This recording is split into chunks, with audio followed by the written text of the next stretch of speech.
नमस्कार, बहुत बहुत स्वागत है आप सभी का सुबह 9 बजे की खबरों के साथ। मैं हूं प्रीति। शुरुआत करेंगे हेडलाइंस के साथ। कोल ब्लॉकों की नीलामी से जुड़े विधेयक को कैबिनेट की हरी झंडी। एंटी हाईजैकिंग बिल को भी मंजूरी। नए कंपनी कानून में होगा बदलाव। वरिष्ठ आईपीएस अधिकारी अनिल कुमार सिन्हा होंगे नए सीबीआई प्रमुख। प्रधानमंत्री की अगुवाई वाली चयन समिति ने आम सहमति से लिया फैसला। दूसरे दौर के चुनाव में भी टूटे मतदान के रिकॉर्ड। जम्मू कश्मीर की 18 सीटों पर 72 और झारखंड की 20 सीटों पर 65% वोटिंग। ब्याज दर में कटौती के लिए मौद्रिक नीति की समीक्षा का नहीं करना होगा इंतजार। आरबीआई गवर्नर ने कहा, हालात सुधरने पर कभी भी हो सकता है ऐलान। मिस्र की अदालत ने 188 लोगों को सुनाई मौत की सजा। सभी पर पिछले साल के दासा में 11 पुलिसकर्मियों की हत्या का आरोप।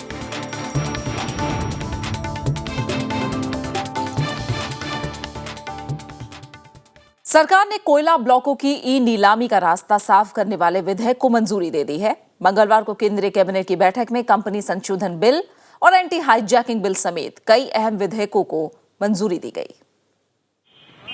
सरकार ने कोल ब्लॉक की ई नीलामी से जुड़े विधेयक को मंजूरी दे दी। ये कोयला ब्लॉक नीलामी अध्यादेश का स्थान लेगा। सरकार ने सुप्रीम कोर्ट के आदेश के बाद रद्द कोयला खानों की नीलामी शुरू करने के लिए अध्यादेश लाया था। ये विधेयक संसद के चालू शीतकालीन सत्र में ही पेश किया जाएगा। सरकार ने नए कंपनी कानून में अनेक बदलावों को भी मंजूरी दे दी है। इससे कंपनियों का व्यापार आसान बनाने में मदद मिलेगी। साथ ही लोगों से अवैध रूप से धन जुटाने वालों के खिलाफ भी ये मददगार साबित होगा। कैबिनेट ने क्षेत्रीय ग्रामीण बैंकों की सेहत सुधारने के लिए आरआरबी एक्ट 1976 में संशोधन को मंजूरी दे दी। इसके जरिए क्षेत्रीय ग्रामीण बैंकों को ज्यादा वित्तीय सहायता देने का रास्ता साफ हो जाएगा। कैबिनेट ने एंटी हाईजैकिंग बिल 2014 को भी मंजूरी दे दी। इसमें हाईजैकर्स को मौत की सजा का प्रावधान है। सरकार एंटी हाईजैकिंग बिल 2010 को वापस लेकर संसद में नया विधेयक पेश करेगी। इसके अलावा कैबिनेट ने पेरू के लीमा में चल रहे जलवायु परिवर्तन सम्मेलन में भारत के रुख को भी मंजूरी दे दी। सरकार के मुताबिक इससे विकासशील देशों के बीच संबंधों को बढ़ाने में मदद मिलेगी। बैठक में भारत और कतर के बीच हुए उस समझौते को भी मंजूरी दे दी गई जिसमें सजा पाए गए नागरिकों को उनके देश में प्रत्यार्पित किया जा सकेगा। वहीं सीसीईए ने राष्ट्रीय राजमार्ग 74 पर नगीना काशीपुर सेक्शन को 4 लेन करने की भी अनुमति दी है। विशाल दहिया, राज्यसभा टीवी। वरिष्ठ आईपीएस अधिकारी अनिल कुमार सिन्हा नए सीबीआई प्रमुख होंगे। प्रधानमंत्री की अगुवाई वाली चयन समिति ने सीबीआई निदेशक पद के लिए अनिल कुमार सिन्हा के नाम को मंजूरी दे दी। वो रंजीत सिन्हा की जगह लेंगे। प्रधानमंत्री नरेंद्र मोदी, सुप्रीम कोर्ट के मुख्य न्यायाधीश एचएल दात्तू और लोकसभा में सबसे बड़ी विपक्षी पार्टी कांग्रेस के नेता मल्लिकार्जुन खड़गे ने कल नए सीबीआई निदेशक के लिए 40 नामों पर विचार किए। चयन समिति में बिहार कैडर के आईपीएस अधिकारी अनिल कुमार सिन्हा को नया सीबीआई निदेशक बनाए जाने पर आम सहमति बनी। अनिल कुमार सिन्हा मंगलवार को ही इस पद से रिटायर हुए रंजीत सिन्हा की जगह लेंगे। 1979 बैच के बिहार कैडर के आईपीएस अधिकारी सिन्हा फिलहाल सीबीआई में ही विशेष निदेशक के पद पर तैनात थे, जो इस जांच एजेंसी का दूसरा शीर्ष पद है। बिहार में नीतीश कुमार की सरकार के दौरान अनिल सिन्हा एडीजी मुख्यालय और एडीजी लॉ रह चुके हैं। इसके अलावा उन्होंने एसपीजी में भी अपनी सेवा दी है। अनिल सिन्हा ने पटना विश्वविद्यालय से अपनी पढ़ाई पूरी करने के बाद 1979 में पुलिस सेवा ज्वाइन की। सिन्हा की नियुक्ति लोकपाल कानून के तहत की गई है। उन्हें 2 साल के लिए निदेशक बनाया गया है। Bureau report, Rajya Sabha TV. बात विधानसभा चुनाव की करेंगे। जम्मू कश्मीर में दूसरे दौर में 72% मतदान दर्ज किया गया। वहीं झारखंड में 65% वोटिंग हुई।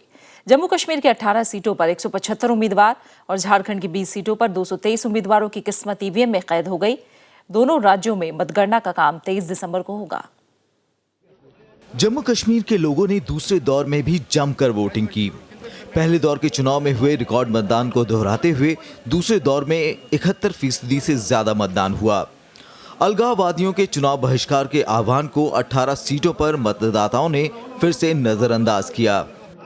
Overall average percentage of the entire phase 2 is 71%, which compares with 68.79% in the general elections of 2008. The polls in the entire phase 2 of J&K today was peaceful with no untoward incident of any significance. Jammu Kashmir के उत्साही मतदाता polling स्टेशनों पर voting के लिए सुबह से ही लंबी लंबी कतारों में नजर आए। इसी वजह से इन 5 जिलों में पिछले विधानसभा चुनाव और इस साल हुए लोकसभा चुनाव से ज्यादा वोटिंग हुई। रियासी और उधमपुर जिलों में भारी मतदान हुआ। उधर कल झारखंड की 20 सीटों पर भी मतदाताओं का उत्साह देखते बना। नक्सलियों के बहिष्कार की अपील को नकारते हुए राज्य में दूसरे दौर में 65% से ज्यादा वोटिंग हुई। इस दौर में 70% बूथ संवेदनशील या अति संवेदनशील थे, जिसे देखते हुए बड़ी संख्या में सुरक्षा बलों की तैनाती की गई थी। जगन्नाथपुर में सबसे ज्यादा 76% मतदान हुए। On average, till now the turnout is known to be 64.99%. 64.99%. In the entire state. For the second phase, for 20 assembly constituencies, and if you add first phase and second phase together, then the turnout is so far is 64.23%. Jammu Kashmir में पहले दौर में 25 नवंबर को 15 सीटों पर voting हुई थी, जिसमें रिकॉर्ड 72% वोट पड़े थे। वहीं झारखंड में पहले दौर में 13 सीटों पर 62% से ज्यादा वोटिंग हुई थी। तीसरे दौर का मतदान 9 दिसंबर को होगा, जिसमें जम्मू कश्मीर की 16 और झारखंड की 17 सीटों पर वोट डाले जाएंगे। Bureau report, Rajya Sabha TV.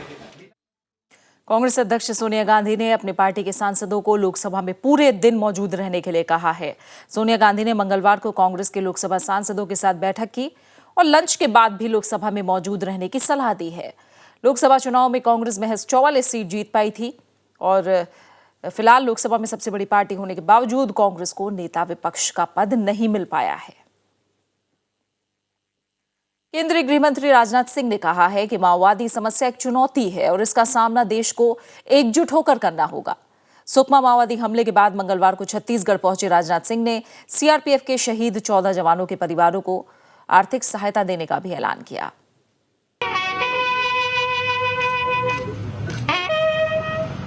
केंद्रीय गृह मंत्री राजनाथ सिंह ने रायपुर में उच्च स्तरीय बैठक करके नक्सली हमले के बाद की स्थिति की समीक्षा की। बैठक में भावी रणनीति पर भी विचार विमर्श किया गया। गृह मंत्री ने भरोसा दिलाया कि नक्सली हिंसा पर जल्द काबू पा लिया जाएगा। राजनाथ सिंह ने हमले में शहीद जवानों को श्रद्धांजलि दी।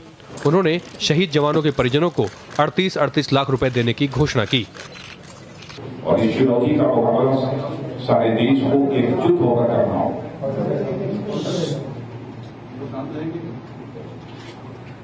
हम रुकेंगे नहीं, हम आगे बढ़ते ही रहेंगे। राष्ट्रपति प्रणब मुखर्जी ने सुकमा हमले की कड़ी निंदा की है। लोकसभा में भी शहीद जवानों को श्रद्धांजलि दी गई। सभा इस कायरतापूर्ण आतंकवादी हमले से प्रभावित परिवारों और घायलों के दुख और पीड़ा पर गहन शोक व्यक्त करती है। लोकसभा में छत्तीसगढ़ से सांसद ताम्रध्वज साहू ने कहा कि छत्तीसगढ़ सरकार को सत्ता में बने रहने का अधिकार नहीं है। सरकार के रिकॉर्ड में अभी तक 2500 आम नागरिकों की मौत हो गई है। वैसे 10,000 से ज्यादा लोगों की मौत वहां हुई है। 1500 जवानों का मौत अभी तक हुआ है और सरकार 1 मिनट सत्ता में रहने के लायक नहीं है। इस सरकार को तत्काल बर्खास्त किया जाना चाहिए। इस बीच गंभीर रूप से घायल 3 जवानों को हेलीकॉप्टर से रायपुर लाया गया है।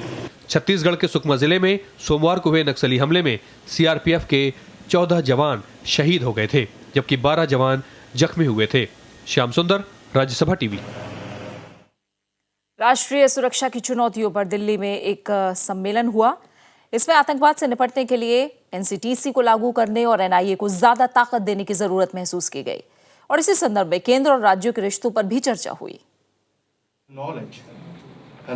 राष्ट्रीय सुरक्षा की चुनौतियों पर आयोजित आईसीडब्ल्यूए के सम्मेलन में रेल मंत्री सुरेश प्रभु ने तेल और गैस के बढ़ते आयात के कारण नौसेना को ज्यादा सतर्क रहने की सलाह दी है। That we need to protect our maritime routes because that's the supply chain from where our energy resources are imported into India. Therefore, we need strong navy. Obviously, we need strong navy to protect the supply lines. But to begin with, do we definitely need to import the kind of energy that we're importing? सम्मेलन में जम्मू कश्मीर के राज्यपाल NN Vora ने कहा कि राज्य इन मुद्दों की गंभीरता समझने में कोताही बरतते हैं। Another provision of the Constitution which is crucial and vital is it empowers the Union, the Government of India, the Centre, to issue directive to the states to do this or that. Now, the union has not been utilizing this constitutional provision. It has, in fact, on the contrary, the Home Ministry has been sending out advisories to the states. ICWA के महानिदेशक राजीव भाटिया ने सुरक्षा के लिए विकास पर जोर दिया। Without security, development is hardly possible, and without inclusive development, security could only be illusory. चर्चा में विदेशों से इलेक्ट्रॉनिक्स उपकरणों का आयात घातक माना गया और घरेलू निर्माण पर जोर दिया गया। नेशनल सिक्योरिटी एडमिनिस्ट्रेटिव सर्विस नाम से एक अलग कैडर बनाने का सुझाव भी पेश किया गया। अखिलेश सुमन, राज्यसभा टीवी। फिलहाल यहाँ लेंगे एक छोटा सा ब्रेक और ब्रेक के बाद याद करेंगे देश के पहले राष्ट्रपति डॉक्टर राजेंद्र प्रसाद को उनकी जयंती पर।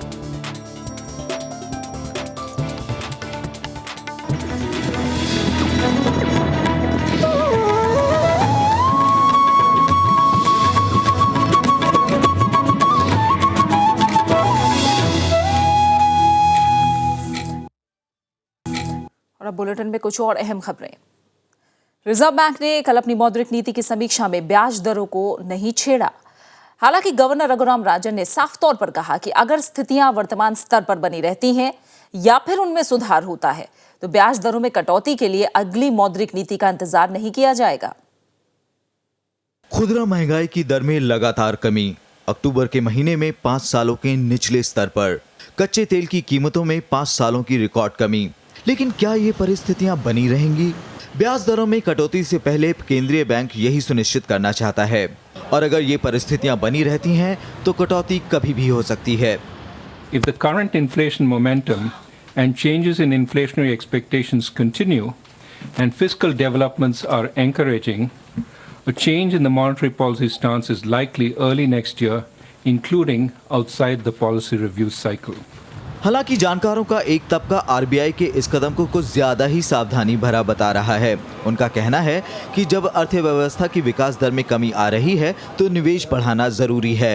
महंगाई का नाम लेकर विकास को नहीं रोका जाना चाहिए। We are upset with this situation.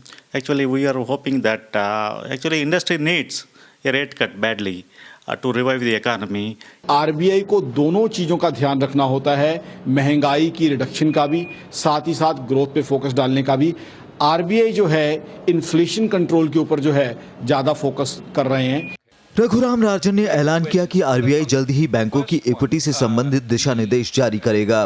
साथ ही उन्होंने संकेत दिए कि नए बैंकों को लाइसेंस देने का काम अगले वित्त वर्ष की पहली तिमाही तक पूरा कर लिया जाएगा। कृति मिश्रा के साथ bureau report, Rajya Sabha TV. Odisha में करोड़ों रुपए के चिटफंड घोटाला मामले में सीबीआई ने मंगलवार को आरोप पत्र दाखिल किया। सीबीआई ने ग्रीन इंडिया प्राइवेट लिमिटेड के खिलाफ एक विशेष अदालत में 188 पन्नों का आरोप पत्र दाखिल किया है। कंपनी पर राज्य के लोगों का 30 करोड़ रुपए गबन करने का आरोप है। इस आरोप पत्र में कंपनी के सीईओ समेत कई बड़े अधिकारियों के नाम भी शामिल हैं, जिन पर आईपीसी की कई धाराओं में आरोप तय किए गए हैं। इसमें करीब 300 लोगों के नाम गवाह के तौर पर हैं। जांच एजेंसी ने अगस्त में गंजम जिले के बेरहामपुर में कंपनी के अधिकारियों के घर तलाशी ली थी। सुप्रीम कोर्ट ने राज्यों से मानसिक रोगियों के लिए चल रही स्वास्थ्य योजनाओं और उनके लिए बने सुपर स्पेशलिटी अस्पतालों को लेकर नोटिस जारी किया है और राष्ट्रीय मानवाधिकार आयोग के सवालों के जवाब में 4 हफ्ते में देने के लिए कहा है। जस्टिस एम.वाई. इकबाल की बेंच ने यह आदेश मानसिक अस्पतालों की हालत सुधारने की मांग को लेकर दायर एक जनहित याचिका की सुनवाई के दौरान दिया। मानवाधिकार आयोग ने राज्यों में मौजूद स्पेशलिटी अस्पतालों की संख्या और 1996 में शुरू किए गए जिला मानसिक स्वास्थ्य कार्यक्रम की मौजूदा स्थिति के बारे में कई सवाल पूछे हैं। इससे पहले कोर्ट ने मानसिक चिकित्सालयों की स्थिति सुधारने और केंद्रीय अनुदान के इस्तेमाल को लेकर उठाए गए कदमों के मसले पर पश्चिम बंगाल सरकार की प्रतिक्रिया पर असंतोष जताया। भोपाल गैस त्रासदी के 30 साल पूरे हो गए हैं। इसका असर आने वाली पीढ़ियों पर नजर आ रहा है। गैस त्रासदी के शिकार लोगों के बच्चे कई विकृति और बीमारियों को लेकर पैदा हो रहे हैं। पीड़ित बच्चों के लिए चलाए जा रहे पुनर्वास केंद्र उनके जीवन में नई उम्मीद लाने की कोशिश में जुटे हैं।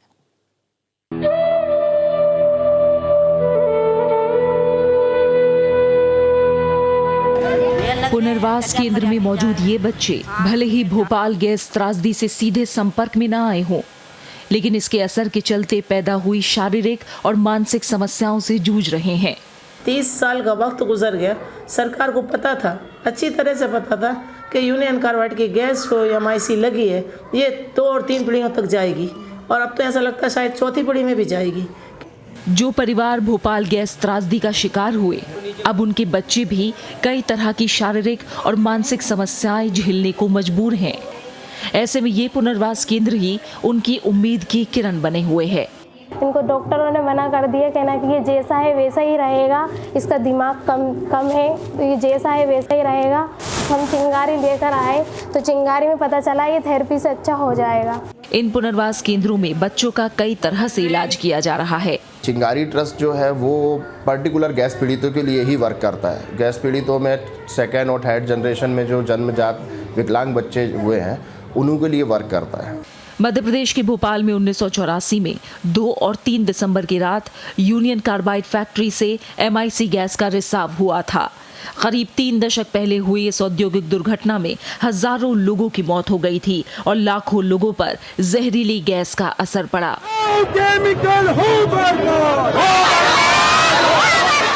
गैस त्रासदी की बरसी के मौके पर भोपाल में शोक सभा और कैंडल मार्च समेत कई कार्यक्रम भी हुए। Bureau report, Rajya Sabha TV. एक नजर कुछ अहम अंतर्राष्ट्रीय खबरों पर। मिस्र की एक अदालत ने 188 लोगों को फांसी की सजा सुनाई है। इन लोगों पर पिछले साल किरदासा शहर में पुलिस थाने में आगजनी और 11 पुलिसकर्मियों की हत्या करने का आरोप है। इस हमले में 10 पुलिसकर्मी जख्मी हुए थे, जबकि कई गाड़ियों और थाने की इमारत में आग लगा दी गई थी। इस सजा पर आखिरी फैसला मुल्क के वरिष्ठ धर्मगुरुओं को लेना है। अगर वो इस सजा को जायज बताते हैं तो सभी आरोपियों को फांसी पर लटका दिया जाएगा। नाटो देश अगले साल अफगानिस्तान में नए प्रशिक्षण मिशन के लिए तैयार हो गए हैं। इस फैसले के बाद पिछले 13 सालों से अफगानिस्तान में तैनात लड़ाकू बलों को वहां से हटा दिया जाएगा। नाटो महासचिव जेन्स स्टोल्टनबर्ग ने इस बात की जानकारी देते हुए कहा कि अगला मिशन 1 जनवरी से शुरू हो जाएगा। नाटो ने इस मिशन को मिशन सपोर्ट का नाम दिया है, जिसका मकसद तालिबान से लड़ने के लिए अफगानिस्तान के सुरक्षा बलों को प्रशिक्षित करना है। इस दौरान अमेरिकी विदेश मंत्री जॉन केरी ने कहा कि अमेरिका अस्थायी तौर पर नाटो में सैनिकों की कमी को पूरा करने के लिए तैयार है। साल 2001 से अमेरिका के नेतृत्व में अफगान सेना तालिबान से संघर्ष कर रही है। अमेरिकी विदेश मंत्री जॉन केरी ने कहा है कि आर्थिक प्रतिबंधों से रूस की अर्थव्यवस्था पर नकारात्मक असर पड़ा है। जॉन केरी के मुताबिक रूस अगर यूक्रेन में अलगाववादियों को समर्थन देना बंद कर दें तो नए प्रतिबंधों का सामना करने से बच सकता है। हाल ही में रूसी आर्थिक मामलों के उपमंत्री एलेक्सी वेदेव ने आशंका जाहिर की थी कि अगले साल सकल घरेलू उत्पाद में 0.8% की गिरावट हो सकती है। गौरतलब है कि यूक्रेन में अलगाववादियों को समर्थन देने के लिए अमेरिका समेत कई यूरोपीय देश रूस पर आर्थिक प्रतिबंध लगा चुके हैं।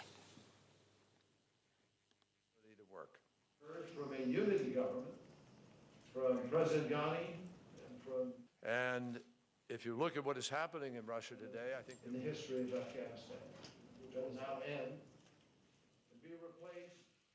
I said a moment ago that Russia and our meeting this afternoon.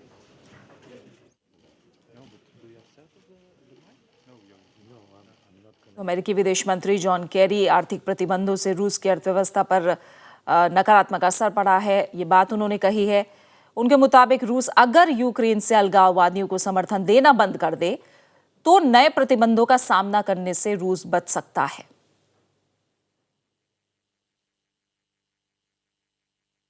Bharat के पूर्व सलामी बल्लेबाज वीरेंद्र सहवाग ने कहा है कि बाउंसर गेंदों पर प्रतिबंध लगाना गेंदबाजों के हित में नहीं है। उनके मुताबिक ऐसा करने से खेल का रोमांच कम हो जाएगा। ऑस्ट्रेलियाई क्रिकेटर फिलिप ह्यूज की मौत के बाद बाउंसर पर प्रतिबंध की बात चल रही है।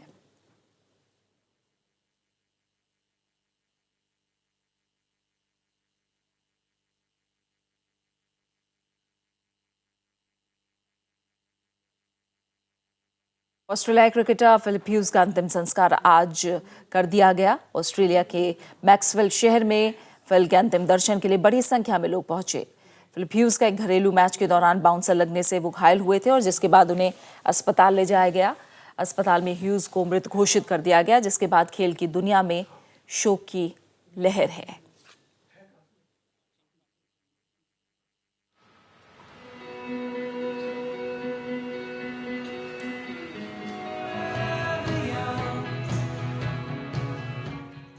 मकाऊ ओपन में शानदार प्रदर्शन के बाद बैडमिंटन खिलाड़ी पीवी सिंधु ने अगले सत्र में भी यही प्रदर्शन जारी रखने की उम्मीद जताई है। सिंधु ने रविवार को हुए एकल मुकाबले में कोरिया के किम हो मिन को हराकर खिताब अपने नाम किया है। हैदराबाद में पत्रकारों को संबोधित करते हुए सिंधु ने कहा कि इस जीत के बाद वो बेहद उत्साहित महसूस कर रही हैं।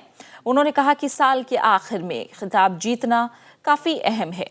इससे पहले प्रधानमंत्री नरेंद्र मोदी ने भी ट्वीट करके पीवी सिंधु को उनके शानदार प्रदर्शन के लिए बधाई दी थी।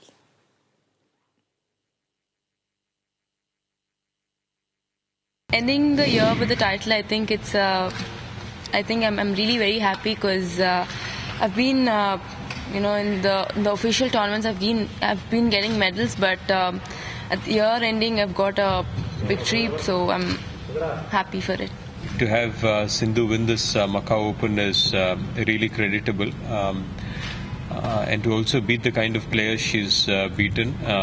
Whether it's Busanan or whether it's Fenitri or whether it's Kim in the finals, I think these are good matches to pull out. आज देश के पहले राष्ट्रपति डॉक्टर राजेंद्र प्रसाद की जयंती है। सादगी, सेवा, त्याग, देशभक्ति और स्वतंत्रता आंदोलन में खुद को समर्पित कर देने वाले डॉक्टर राजेंद्र प्रसाद का जन्म 3 दिसंबर 1884 को बिहार के सीवान जिले में हुआ था। महात्मा गांधी ने उन्हें अपने सहयोगी के रूप में चुना था। वो स्वतंत्रता आंदोलन के प्रमुख नेताओं में से थे, जिन्होंने भारतीय राष्ट्रीय कांग्रेस के अध्यक्ष के रूप में प्रमुख भूमिका भी निभाई। चाहे इतिहास हो, साहित्य हो, संस्कृति हो, शिक्षा, राजनीति, भाषा शास्त्र, धर्म या वेदांत, हर विधा में उनके ज्ञान का स्तर बेहद ऊंचा था। सादगी पसंद, बेहद संवेदनशील और निर्मल स्वभाव के महान व्यक्तित्व वाले डॉक्टर राजेंद्र प्रसाद की कॉपी जांचते वक्त एग्जामिनर ने लिखा था कि एग्जामिनर से बेहतर एग्जामिनी है। पूरे देश में उनकी लोकप्रियता को देखते हुए उन्हें राजेंद्र बाबू या देश रत्न कहकर पुकारा जाता है।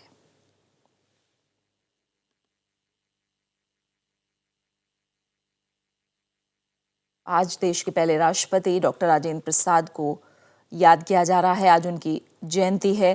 3 दिसंबर 1884 को बिहार के सीवान जिले में जन्मे डॉक्टर राजेंद्र प्रसाद हर विधा में पारंगत थे। महात्मा गांधी ने उन्हें अपने सहयोगी के रूप में चुना। स्वतंत्रता आंदोलन के एक प्रमुख नेता डॉक्टर राजेंद्र प्रसाद ने भारतीय राष्ट्रीय कांग्रेस के अध्यक्ष के रूप में भी प्रमुख भूमिका निभाई।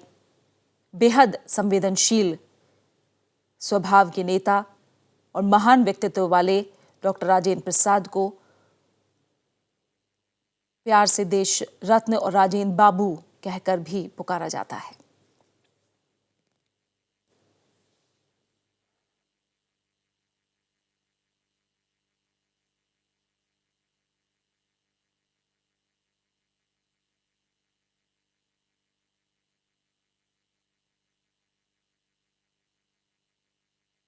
शिक्षा और ज्ञान उन्हें विरासत में मिला।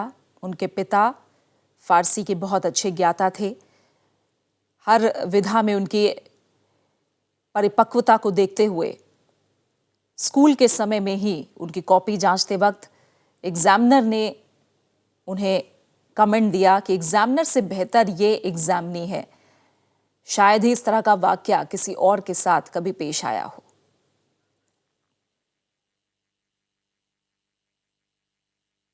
हिंदी फिल्मों का इतिहास देवानंद के बगैर अधूरा है। वो अपने जमाने के सबसे लोकप्रिय अभिनेता थे। उनके चलने का स्टाइल, उनके बालों का स्टाइल, उनके मफलर का स्टाइल, पूरी पीढ़ी का स्टाइल स्टेटमेंट बन गया था। उन्होंने रोमांटिक फिल्मों के अलावा गाइड और हरे रामा हरे कृष्णा जैसे संवेदनशील फिल्में भी दी।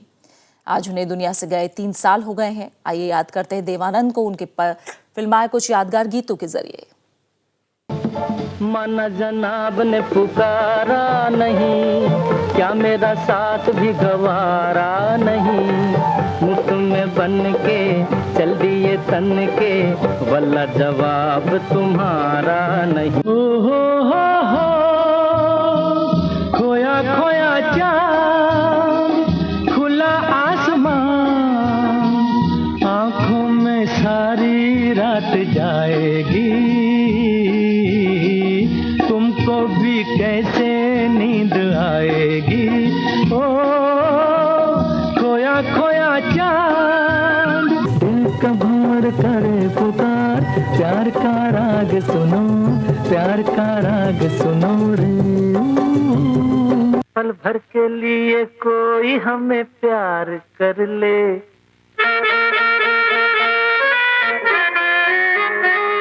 झूठा ही सही। पल भर के लिए कोई हमें प्यार कर ले, झूठा ही सही। 2 दिन के लिए कोई इकरार कर ले, 2 दिन के लिए कोई इकरार कर ले, झूठा ही सही। फूलों का तारों का सबका कहना है, 1000 में मेरी बहना है। सारी उम्र हमें संग रहना है, फूलों का तारों का सबका कहना है। गाता रहे मेरा दिल, तू ही मेरी मंजिल। हाय कहीं बीते ना ये रातें, कहीं बीते ना ये दिन, कहीं बीते ना ये रातें, कहीं बीते ना ये। इसी के साथ फिलहाल इस बुलेटिन में इतना ही। आखिर में एक नजर हेडलाइंस पर। ब्लॉकों की नीलामी से जुड़े विधेयक को कैबिनेट की हरी झंडी, एंटी हाईजैकिंग बिल को भी मंजूरी, नए कंपनी कानून में होगा बदलाव। वरिष्ठ आईपीएस अधिकारी अनिल कुमार सिन्हा होंगे नए सीबीआई प्रमुख, प्रधानमंत्री की अगुवाई वाली चयन समिति ने आम सहमति से लिया फैसला। दूसरे दौर के चुनाव में भी टूटे मतदान के रिकॉर्ड, जम्मू कश्मीर की 18 सीटों पर 72 और झारखंड की 20 सीटों पर 65% वोटिंग। ब्याज दर में कटौती के लिए मौद्रिक नीति की समीक्षा का नहीं करना होगा इंतजार, आरबीआई गवर्नर ने कहा हालात सुधरने पर कभी भी हो सकता है ऐलान। और मिस्र की अदालत ने 188 लोगों को सुनाई मौत की सजा, सभी पर पिछले साल किरदासा में 11 पुलिसकर्मियों की हत्या का आरोप।